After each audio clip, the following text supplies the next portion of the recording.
Assalamualaikum warahmatullahi wabarakatuh. Perkenalkan, nama saya Meka Yolanda dengan NPM F0I0230082 dari tingkat 1 kelas C, program studi D3 Farmasi Fakultas Matematika dan Ilmu Pengetahuan Alam Universitas Bengkulu. Pada kesempatan kali ini, saya akan menjelaskan tentang mata kuliah Kimia Dasar, materi Teori Atom Mekanika Kuantum oleh dosen pengampuh Bapak Oki Hermansyah, Sarjana Farmasi, Magister Farmasi, Apoteker. Terima kasih, selamat menyaksikan.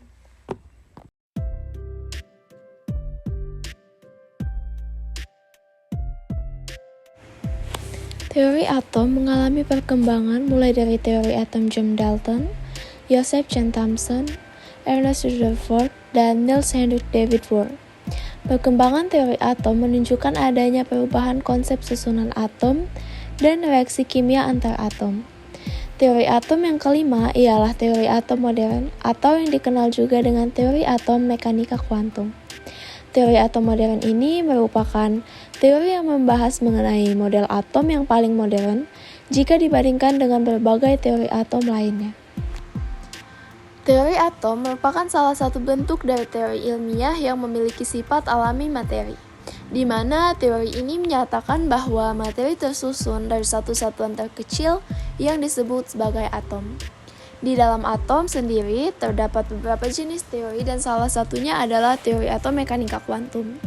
Terdapat beberapa ahli serta ilmuwan yang mengeluarkan pendapat mereka mengenai teori atom mekanika kuantum. Berikut beberapa penjelasannya.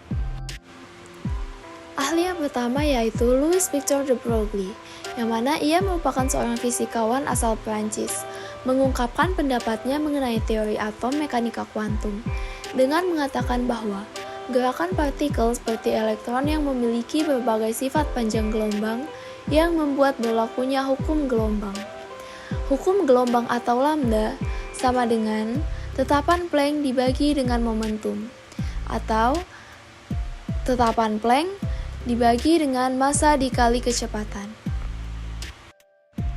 Kemudian ahli yang kedua yaitu Werner Heisenberg, seorang fisikawan asal Jerman, mengungkapkan pendapatnya mengenai teori atom mekanika kuantum dengan mengatakan bahwa kedudukan serta momentum elektron tidak dapat ditentukan dengan tepat secara bersamaan, yang dikenal juga dengan asas ketidakpastian.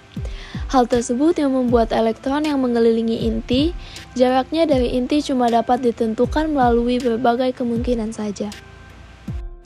Ahli yang ketiga ialah Erwin Rudolf Joseph Alexander Schrödinger, yang mana merupakan seorang fisikawan asal Austria yang mengungkapkan pendapatnya mengenai teori atom mekanika kuantum dengan mengatakan bahwa elektron dapat dianggap sebagai gelombang matter yang gerakannya dapat disamakan dengan gerakan gelombang. Pernyataan beliau tersebut juga bisa disebut dengan mekanika gelombang atau yang dikenal juga sebagai mekanika kuantum. Erwin Schrödinger juga mengatakan mengenai kedudukan elektron yang ada di dalam atom tidak dapat ditentukan secara pasti, dan yang dapat ditentukan hanya probabilitasnya saja atau daerah kemungkinan keberadaannya saja. Orbital merupakan ruangan yang memiliki probabilitas terbesar yang dapat ditemukan elektron. Selanjutnya ialah kelebihan dan kekurangan atom mekanika kuantum. Kelebihan dari atom mekanika kuantum dapat menjelaskan posisi peluang ditemukannya sebuah elektron, dapat menjelaskan mengenai posisi elektron saat mengorbit, dapat mengukur perpindahan energi eksitasi serta emisi, dan dapat mengidentifikasi proton serta neutron yang ada pada inti, sedangkan elektron berada pada orbit. Sedangkan kekurangan dari atom mekanika kuantum ialah ia sulit untuk diterapkan dalam sistem makroskopis dengan kumpulan atom, seperti contohnya adalah hewan. Kesimpulan dari materi mekanika kuantum ialah persamaan Schrödinger bagi elektron yang ada di dalam atom juga dapat menjadi solusi yang dapat diterima. Hal tersebut bisa menjadi apabila ditetapkan bilangan bulat untuk 3 parameter yang berbeda, serta menghasilkan 3 bilangan kuantum. Ketiga bilangan kuantum tersebut terdiri dari bilangan kuantum utama, orbital, serta magnetik. Oleh sebab itu, gambaran elektron yang ada di dalam atom dapat diwakili oleh seperangkat bilangan kuantum tersebut.